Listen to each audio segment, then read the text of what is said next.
नमस्कार मित्रों, आप देख रहे हैं Naresh IAS academy YouTube channel. IAS मुख्य परीक्षा के लिए सामान्य अध्ययन क्वेश्चन पेपर 1 को कैसे कवर किया जाए। जिस तरीके से यूपीएससी ने सिलेबस डिफाइन किया हुआ है, तो हमारे सामने एक बड़ी चुनौती ये है कि उस सिलेबस को ब्रॉडली किस कॉन्टेक्स्ट में समझा जाए और मिनिमम टाइम ड्यूरेशन में कवर करने की सही रणनीति क्या होनी चाहिए। तो आप जानते हैं आईएएस मेंस एग्जाम के लिए जीएस क्वेश्चन पेपर 2 को हम पूरा कवर कर चुके हैं 20 वीडियो के माध्यम से, और यूट्यूब पर ये सभी वीडियोस अपलोड किए जा चुके हैं। तो देन आप वहां से हेल्प ले सकते हैं। हिंदी और इंग्लिश दोनों मीडियम के लिए अलग अलग वीडियोस दिए गए हैं। और इसी प्रकार आईएएस मेंस का जो जीएस पेपर 1 है पूरा हम कवर करेंगे 20 वीडियो के माध्यम से। मेरा प्रयास यही है कि मेरे पास जो भी अनुभव है इस एग्जाम का, और आपको उस अनुभव के माध्यम से तैयारी की सही रणनीति और दिशा प्रदान की जाए। जो भी कैंडिडेट्स कहीं कोचिंग क्लास नहीं लेना चाहता किसी भी कारण से, तो देन वो इन वीडियोस के माध्यम से अपनी तैयारी को कंप्लीट कर सकता है। कुछ भाग इसका शेष रहेगा, उन वीडियोस के लिए आप हमारी वेबसाइट नरेश आईएएस अकेडमी पर कांटेक्ट करेंगे। तो जीएस पेपर 2 पूरा डिस्कस किया जा चुका है यूट्यूब पर 20 वीडियो के माध्यम से, आप वहां से इसको देख सकते हैं। और इसका एक बड़ा पार्ट आपको हमारी वेबसाइट पर अवेलेबल रहेगा। वैसा ही जीएस पेपर 1 के बारे में है। तो ये हमारा 5वां वीडियो है जीएस पेपर 1 पर सिलेबस के अनुसार। आप हमारे ऑफलाइन क्लासेस प्रोग्राम से जुड़ सकते हैं। मेंस आंसर राइटिंग का एक सेशन हमने आरंभ किया है, आप उसका हिस्सा बन सकते हैं। तो आज का हमारा टॉपिक ब्रिटिश नीतियां, और इसमें सबसे इंपॉर्टेंट ब्रिटिश सरकार की आर्थिक नीतियां, ब्रिटिश इकोनॉमिक पॉलिसी, ब्रिटिश आर्थिक नीतियां किस तरीके से यूपीएससी इस टॉपिक को टारगेट कर रहा है और हमारी अप्रोच क्या होनी चाहिए इस टॉपिक को कवर करने की। मुख्यतः कंटेंट सभी के पास है। जब आप कोई भी कैंडिडेट तैयारी करता है तो आप जानते हैं कि सभी के पास तैयारी के लिए कंटेंट होता है, लेकिन उस कंटेंट को कैसे कवर किया जाए, पढ़ने की सही रणनीति क्या हो, यह अपने आप में एक चुनौती है। तो ब्रिटिश आर्थिक नीति में सबसे पहले हम पढ़ेंगे कि भारत को एक उपनिवेश कैसे बनाया गया। How India made a colony, the British colony. तो भारत को एक उपनिवेश कैसे बनाया गया, उस प्रक्रिया को समझेंगे। और दूसरा, ब्रिटिश आर्थिक नीति के प्रभाव, इंपैक्ट क्या है, लॉन्ग लास्टिंग इंपैक्ट।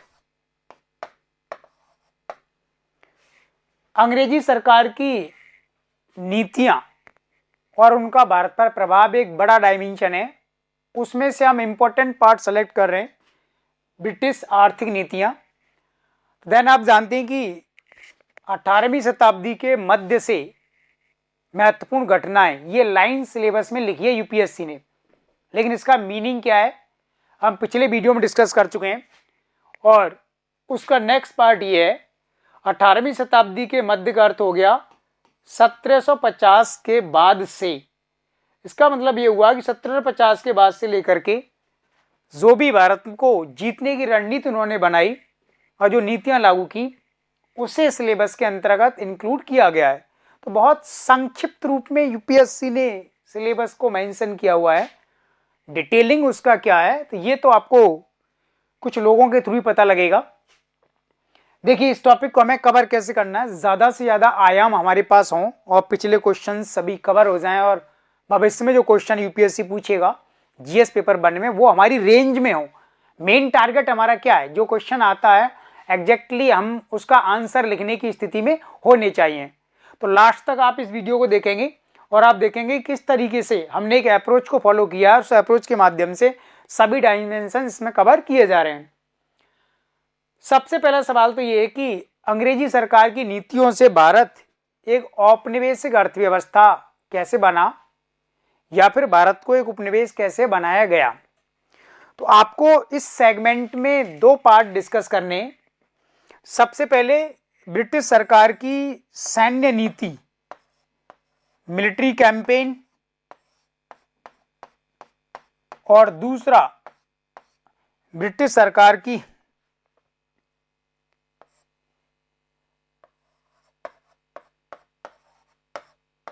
आर्थिक सोच या आर्थिक दर्शन, इकोनॉमिक फिलॉसफी। ये दो वो तरीके हैं जिसके माध्यम से भारत को 100 वर्षों के भीतर ही ब्रिटेन का गुलाम या उपनिवेश बना दिया गया। अब आपको कैसे पढ़ना है इस टॉपिक को देखिए।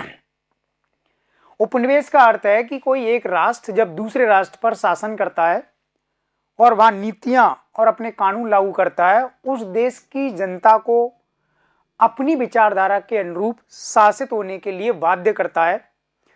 जनता को दिखाने के लिए तो नीतियां और शासन ये सभी लागू किए जाते हैं, लेकिन उसके पीछे छिपे हुए उद्देश्य होते हैं आर्थिक और राजनीतिक। यही सोच भारत में ब्रिटिश शासन की नीतियों के संदर्भ में भी मानी जाती है। सैन्य नीति में आपको यह सब बताना है कि ईस्ट इंडिया कंपनी जो एक आर्थिक एवं व्यापार करने वाली कंपनी थी, उसने भारत को जीतने की रणनीति अपनाई और इसके लिए सैनिक विजय, सैनिक अभियान आरंभ किए गए। तो बंगाल की विजय ईस्ट इंडिया कंपनी की भारत में पहली महत्वपूर्ण विजय, और इसके बाद किस तरीके से उन्होंने भारत के अधिकांश भूभाग को अपने अधीन किया। तो आपको इसमें लिखना होगा कि बंगाल की विजय 1757 प्लासी के युद्ध, 1764 में बक्सर के युद्ध से जो आरंभ हुई थी, इसका एंड पंजाब के ब्रिटिश साम्राज्य में विलय के साथ कंप्लीट हुआ 1849 में। तो ये पूरा मैंने आपको एक डायमेंशन दे दिया कि इसमें आपको कवर करना है। तो बंगाल, बिहार, उड़ीसा पर पहले कैसे अपना शासन स्थापित किया, इसके बाद फिर आप बताएंगे कि किस तरीके से अंग्रेजी सरकार ने, अगर आप मैप के माध्यम से इसको समझना चाहें तो देन एक मैप भी हम ड्रॉ कर सकते हैं। इसमें देखिए,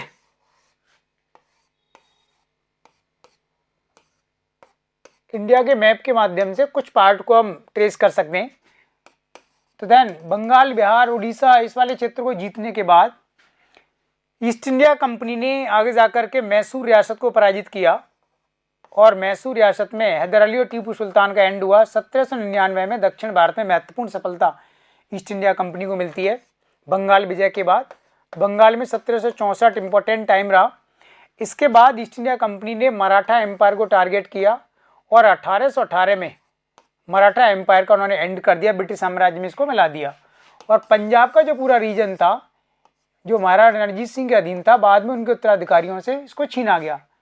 मध्य प्रांत, संयुक्त प्रांत का बहुत बड़ा हिस्सा ईस्ट इंडिया कंपनी ने प्राप्त किया अपने सैनिक अभियानों के माध्यम से। तो भारत को उपनिवेश बनाने के लिए सैनिक रणनीति का प्रयोग किया गया और ये आपको सिस्टेमेटिक तरीके से 1 बाय 1 समझाना है। तो सैनिक रणनीति का परिणाम ये हुआ कि भारत के जिस भी भूभाग को उन्होंने जीत लिया, उस पर उन्होंने अपना ब्रिटिश शासन आरंभ किया। वहां प्रशासनिक नीति, शिक्षा नीति, समाचार पत्र नीति, राजस्व नीति लागू की और इस नीति को लागू करने के लिए उन्होंने अपनी एक इकोनॉमिक फिलॉसफी को अपनाया, आर्थिक दर्शन। और वह आर्थिक दर्शन क्या है कि भारत को लंबे समय तक अंग्रेजी सरकार के, अंग्रेजी शासन के अधीन बना के रखना है, तो उसके आर्थिक संसाधनों पर एकाधिकार करना होगा, यानी भारत को आर्थिक दृष्टि से अपने अधीन करना है। ये इकोनॉमिक फिलॉसफी है। किसी भी देश पर अगर आप शासन करना चाहते हैं लंबे समय तक, तो इवन पहले भी था और ये आज भी माना जाता है कि अगर आप वहाँ के आर्थिक संसाधनों पर आपका अधिकार है तो definitely you can run for a long, लंबे समय तक आप उसको रन कर सकते हो।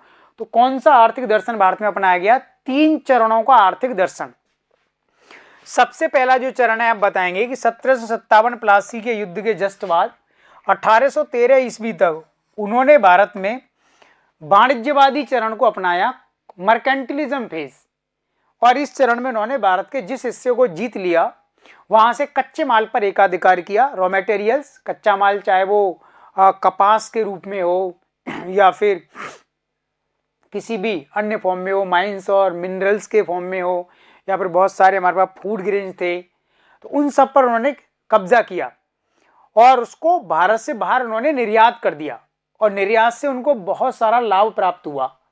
तो जब कच्चा माल भारत से निर्यात किया गया तो उसके माध्यम से ईस्ट इंडिया कंपनी ने अधिकतम आर्थिक मुनाफा या लाभ कमाया। और इसी समय इंग्लैंड में औद्योगिक क्रांति चल रही थी, तो कच्चा माल इंग्लैंड की औद्योगिक क्रांति के काम आ गया और वहां उन्होंने इस कच्चे माल से बहुत बड़े स्तर पर तैयार वस्तुएं बनाई। तो पहला वाला चरण वाणिज्यवादी चरण है, मर्केंटिलिज्म फेज 1813 तक। इस चरण में भारत में कच्चे माल पर एकाधिकार करने की रणनीति अपनाई गई, अधिकतम निर्यात किया गया और उसके माध्यम से कंपनी के आर्थिक संसाधन बढ़ाए गए। दूसरे चरण में आप जब जाते हैं तो भारत में मुक्त बाजार प्रणाली को अपनाया गया 1813 से 1858 या 60 की अवधि में। फ्री ट्रेड सिस्टम या ओपन मार्केट इकोनॉमी, तो एडम स्मिथ जैसे विद्वानों ने उस समय इसको बहुत ज़्यादा प्रमोट उन्होंने किया था। तो मुक्त बाजार प्रणाली का अर्थ यह है कि भारत में अब ईस्ट इंडिया कंपनी के अलावा इंग्लैंड की अन्य कंपनियों को भी आने की अनुमति दी गई और सभी कंपनियों ने एक तरफा भारत में आर्थिक संसाधनों की जबरदस्त लूट की और इंग्लैंड में औद्योगिक क्रांति फैक्ट्री कारखानों से बना हुआ जो तैयार माल था वो भारत में बड़े स्तर पर लाया गया। तो ये मुक्त बाजार प्रणाली क्यों कह रहे हैं? क्योंकि भारत की इकोनॉमी को फ्री कर दिया गया है इंग्लैंड की सभी कंपनियों और व्यापारियों के लिए, किसी भी प्रकार का कोई बैन अब उन पर नहीं रहा है। तो भारत की अधिकतम लूट दूसरे चरण में होती है। तो आप कह सकते हैं आर्थिक दृष्टि से भारत को ज्यादा नुकसान इस फेज में हुआ और भारत के जो तैयार माल थे वो धीरे धीरे कम होने लगते हैं, क्योंकि जब कच्चे माल को आपने सीज कर लिया, अपने अधिकार में ले लिया, तो भारतीय मैन्युफैक्चरर को, निर्माताओं को वो कच्चा माल नहीं मिलने से वो तैयार माल नहीं बना पाते हैं और इंग्लैंड के फैक्ट्री कारखानों में बना हुआ तैयार माल धीरे धीरे भारत में प्रवेश करता है और भारतीय धीरे धीरे उसके अभ्यस्त हो जाते हैं।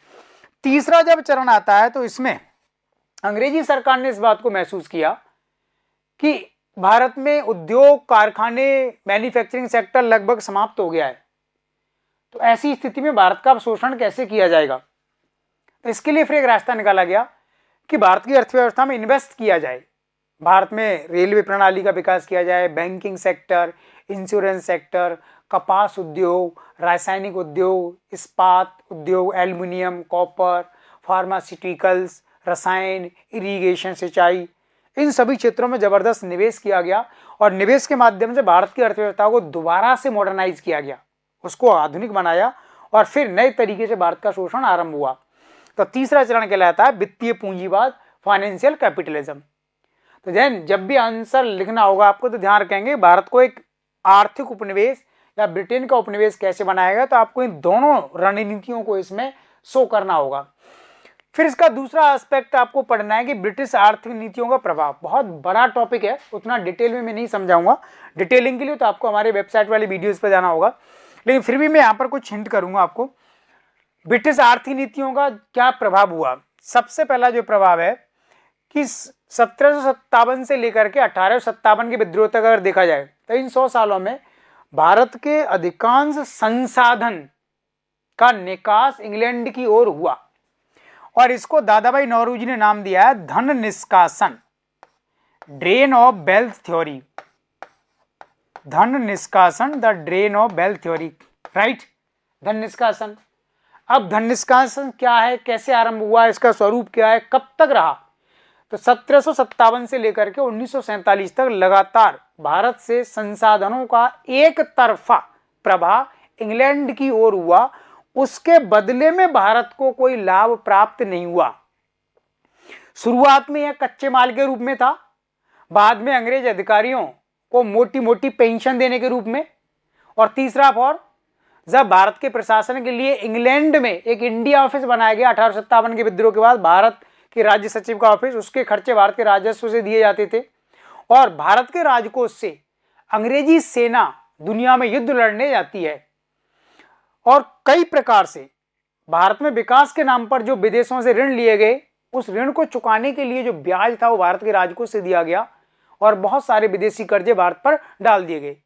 तो ये धन निष्कासन के विभिन्न फॉर्म में जो दादाभाई नौरोजी ने सिद्धांत को दिया, तो 1757 से 1947 तक अगर कभी भविष्य में क्वेश्चन पूछता है यूपीएससी, तो देन आपको ट्रेस करना पड़ेगा, 5-6 रूप बताने होंगे कि धन निष्कासन किस किस रूप में हुआ। लेकिन कुछ ब्रिटिश इतिहासकार हैं जो इस सिद्धांत को खारिज करते हैं, धन निष्कासन नहीं हुआ। इसके स्थान पर इंग्लैंड ने भारत में बड़े स्तर पर निवेश किया। ये दोनों एस्पेक्ट हैं, आपको मानना पड़ेगा। धन निष्कासन भी हुआ शुरुआत वाले फेज में बहुत ज़्यादा, लेकिन बाद में सरकार ने भारत में इन्वेस्टमेंट भी किया है, निवेश भी किया है। यानी जितनी भी ओवरसीज कॉलोनी थी इंग्लैंड की, उसका माना जाता है कि 25% अकेले इंडिया में निवेश किया गया। तो भारत में आगे जाकर के आप देखेंगे कि सबसे पहले उन्होंने कोयला के क्षेत्र में निवेश किया, कोल माइनिंग्स। तो इंडिया में सबसे पहले कोयले की जो खदान थी उनमें कार्य अंग्रेजी सरकार ने किया 1774 में, 1774 में रानीगंज, झारखंड और पश्चिम बंगाल के बीच वाले क्षेत्र को उन्होंने टारगेट किया था दामोदर नदी में। इसके बाद फिर उन्होंने भारत में बैंकिंग सेक्टर्स को टारगेट किया। तो आप जानते हैं 1804 में बैंक ऑफ बंगाल की स्थापना का निर्णय लिया गया। 1806 से इसने काम करना शुरू कर दिया। पहला प्रेसिडेंसी बैंक बनता है बैंक ऑफ कोलकाता, 1806 में पूरी तरह से एस्टैब्लिश हो जाता है। फिर 1840 में आप देखते हैं कि बैंक ऑफ बॉम्बे आता है, और फिर 1843 में 43 में बैंक ऑफ मद्रास आता है। तो 3 प्रेसिडेंसी बैंक बने। इसी समय 1818 में इंश्योरेंस सेक्टर्स में भी उन्होंने निवेश किया, यहाँ पर कंपनियों को इन्वाइट किया है। इसके बाद उन्होंने भारत में इस्पात और एल्युमिनियम के कारखाने स्थापित किए। तो 1870 में कुल्टी पश्चिम बंगाल में ऐसा कारखाना लगाया गया। इसी समय उन्होंने भारत में कॉटन, टेक्सटाइल और जूट के क्षेत्र में कारखाने लगाए, भारतीयों को भी प्रमोट किया। तो 1854 में बम्बई में पहला सूती कारखाना लगाया गया कावसजी डाबर के द्वारा। 1855 में पहला जूट का कारखाना लगाया गया। तो ये आपको स्वीकार करना। फिर रेलवे की शुरुआत होती है 1853 में बम्बई और थाना के बीच में। तो जब आपको मेंस में आंसर राइटिंग लिखना होगा तो पूरी तरह धन निष्कासन को आप सिद्ध करेंगे, तो इसके पैरेलल आपको बताना होगा। अगर आपने ये नहीं बताया तो आप पक्का मान करके चलो आपके नंबर कम आने वाले हैं। तो धन निष्कासन हुआ आपको बताना होगा, लेकिन उसके पैरेलल इंग्लैंड की सरकार ने भारत में निवेश भी किया है, और तब आपके आंसर में एक संतुलन आ पाएगा। ठीक है, तो ब्रिटिश आर्थिक नीति का एक प्रभाव इस रूप में है। दूसरा प्रभाव बता सकते हैं, भारत में हस्तशिल्प जो हैंडीक्राफ्ट था उस उद्योग को जबरदस्त नुकसान हुआ। यानी हस्तशिल्प प्राचीन काल से ही भारत की पहचान थी। ऐसा माना जाता है कि जब इंग्लैंड की सरकार ने भारत को अपना गुलाम बनाया और भारत में जो नीतियां लागू की, तो उस समय तक दुनिया की अर्थव्यवस्था में भारत के हैंडीक्राफ्ट्स का, भारत के कुटीर उद्योग का, भारत के कपास के वस्त्रों का जो योगदान है 25% के आसपास था। सोचिए, दुनिया की इकोनॉमी में भारत का योगदान 25% उस समय, और आज भारत का योगदान 2 से 2.5% के बीच में है। कितना कम है। लेकिन इंग्लैंड की सरकार ने जब अपनी नीतियों को लागू किया तो ये जो परसेंटेज है ग्लोबल इकोनॉमी में लगातार गिरता चला गया, और उन्होंने भारत के ट्रेड कॉमर्स को प्रभावित किया जबरदस्त तरीके से। तो भारत के कारीगरी उद्योग, हस्तशिल्प उद्योग को नुकसान हुआ, बिल्कुल हुआ। कैसे हुआ? तो 4-5 पॉइंट्स आपको बताने। इंग्लैंड में इसी समय औद्योगिक क्रांति चल रही है, तो वहां पर कारखानों के लिए, फैक्ट्रियों के लिए कच्चा माल चाहिए, तो कच्चा माल उन्होंने भारत से लिया। इसी कच्चे माल से भारत के हस्तशिल्पी हाथ से वस्तुएं बना देते थे, चाहे वो सूती वस्त्रों या फिर वो ऊनी वस्त्र हैं या रेशम के कुछ उत्पाद बनाए जाते हैं, या फिर धातुओं से कोई उपकरण बनाते थे, मिट्टी का कुछ काम करते थे, या फिर लकड़ी का कार्य किया जाता था। तो ये बहुत सारे हैंडीक्राफ्ट्स हैं जो भारतीयों के लिए एक बहुत बड़ी शान उस समय माने जाते। पूरी दुनिया इन भारतीय हस्तशिल्प उत्पादों को पसंद करती थी, इनकी जबरदस्त शौकीन थी। तो सरकार की आर्थिक नीति की वजह से कैसे टूटा गया, कैसे तोड़ा गया इस उद्योग को, कैसे ये टूट गया? सबसे पहले इन हस्तशिल्प उद्योगों के लिए कच्चे माल की कमी हो गई, क्योंकि इस कच्चे माल को सरकार ने कैप्चर कर लिया और इंग्लैंड भेज दिया। दूसरा, कुछ उद्योग फिर भी चल रहे थे, अन्य क्षेत्रों से कच्चा माल मंगा रहे थे, और जब इन हस्तशिल्प उत्पादों को विदेशों में भेजा जाता था, इंग्लैंड में, अन्य देशों में, तो इंग्लैंड की सरकार उस पर बहुत ऊंचा कर लगाती थी। सीमा शुल्क की दर बहुत बढ़ा दी, 70 से 80% तक। यानी इंटरनेशनल मार्केट में इनको महंगा बना दिया और इनको कंपटीशन से बाहर निकाल दिया। और तीसरा, भारत के हस्तशिल्प उद्योगों में काम करने वाले जो आर्टिसन थे, जो कारीगर थे, उनको बाउंड किया गया छोड़ने के लिए, और अंग्रेज सरकार के कारखानों में उनको जबरदस्ती लिया गया। और चौथा कारण माना जाता है कि सरकार ने जब एग्रीकल्चर पॉलिसी को चेंज किया, तो एग्रीकल्चर पॉलिसी को चेंज करने के साथ उन्होंने एग्रीकल्चर और इस हस्तशिल्प का जो रिलेशनशिप था उसको तोड़ दिया। यानी जजमानी जो सिस्टम था उसको उन्होंने ब्रेक कर दिया। तो अंग्रेजी सरकार की नीतियों के कारण भारत का हस्तशिल्प उद्योग समाप्त हो गया, और इसका दुष्परिणाम इस रूप में हुआ कि लाखों लोग जो हस्तशिल्प उद्योग में लगे हुए थे, अब वे अपनी आजीविका के लिए, जीवन के लिए कृषि क्षेत्र की ओर माइग्रेट कर जाते हैं, वहां उसकी ओर वो चले जाते हैं और कृषि क्षेत्र में असंतुलन पैदा हो जाता है, ओवरबर्डन का शिकार हो जाती है कृषि अर्थव्यवस्था। इसी प्रकार मैं थोड़ा सा इंटोर करूंगा कि इस आर्थिक नीति का ये प्रभाव कृषि क्षेत्र में किस रूप में हुआ। तो आपको ट्रेस करना, देखिए जब तक आप कॉन्क्रीट पॉइंट नहीं लिखेंगे आपको नंबर नहीं आएगा। तो कृषि क्षेत्र का प्रभाव क्या लिखना है आपको। सबसे पहले अंग्रेजी सरकार ने कृषि क्षेत्र में कृषि के मालिकाना हक में परिवर्तन किया, ओनरशिप स्टेटस को चेंज किया। यानी कृषि भूमि का मालिक पहले कोई और होता था, अंग्रेजी सरकार ने उसको बदल दिया। तो 3 प्रकार की जो कृषि नीतियां लागू की, उसमें ओनरशिप को लेकर के जबरदस्त एक क्लैश हमको नजर आता है। दूसरा, जब हस्तशिल्प उद्योग समाप्त हो गया तो हस्तशिल्प उद्योग में लगे हुए व्यक्ति अपनी आजीविका के लिए कृषि क्षेत्र में चले जाते हैं, तो एग्रीकल्चर सेक्टर में ओवर क्राउडिंग की प्रॉब्लम्स आती है। और तीसरा, एग्रीकल्चर सेक्टर में रेट ऑफ रेवेन्यू, लगान की दर बहुत ऊंची रखी गई और इसका दुष्परिणाम यह हुआ कि कृषि क्षेत्र उस समय जनसंख्या के लिए उपयोगी नहीं रह गया। भारत में लगातार अकाल पड़ते हैं और किसानों को प्रतिवर्ष लगान देने के लिए बाध्य किया जाता था, भले ही वो अकाल की स्थिति हो। तो इसका दुष्परिणाम यह हुआ कि भारत का किसान धीरे धीरे गरीब हुआ और गरीबी से वह भुखमरी का शिकार हो गया। तो भारतीय किसान किस तरीके से गरीब हुआ, भुखमरी का शिकार हुआ, और अंग्रेजी सरकार का लगान चुकाने के लिए वह साहूकार से किस प्रकार से ऋण लेता है, कर्जा लेता है, और धीरे धीरे भारत का किसान गरीबी के साथ साथ वह निर्धनता और ऋण जाल में फंसता चला गया।